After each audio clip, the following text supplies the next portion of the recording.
బాబా ఇంత సడన్ గా ఊడిపడ్డావేంటే?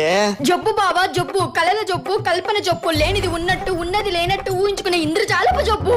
ఇంత విచిత్రమైన జబ్బు ఎవరికి ఉండదులే. ఏమే నా మరదలు వచ్చింది, ఏమైనా తిన్నాను చేసి పెట్టు. సరే అండి. నువ్వు లోపల పోవే. ఇంత సడన్ గా ఊరి నుంచి వచ్చింది ఏంటండి? దానికి జబ్బు ఉంది, ఆ టెస్ట్ల కోసం వచ్చి ఉంటది. అయ్యో ఈ వయసులో జబ్బు ఏంటండి?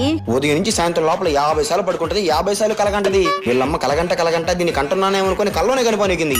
అందుకే దీనికి జబ్బు అంటుకుంది. గొప్ప ఫ్యామిలీ అండి. సరే నువ్వు ఫుడ్ ప్రిపేర్ చెప్పు. సరే అండి. చెప్పవే. దీని నిద్ర అప్పుడే మొదలైంది. నువ్వు బస్ స్టాప్ దగ్గర వెయిట్ చేయడం నేను చూసాను బావా. చూసావులేవే. అవును, నువ్వు మాట్లాడుతున్నా సంధ్య ఎవరు? నా కొలీగ్ లేవే. ఏమి సంధ్య చాలా అందంగా ఉంది కదా? అవును బావా, అక్క కంటే అందంగా ఉంది. మేమేం చేస్తున్నామే? బస్ స్టాప్ లో మీ ఇద్దరు రొమాంటిక్ గా ఉన్నప్పుడు చూసాను.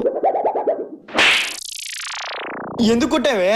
ఎవరా సంధ్య? అది కల్లో ఉంది. బావా అలా చెయ్యొద్దు.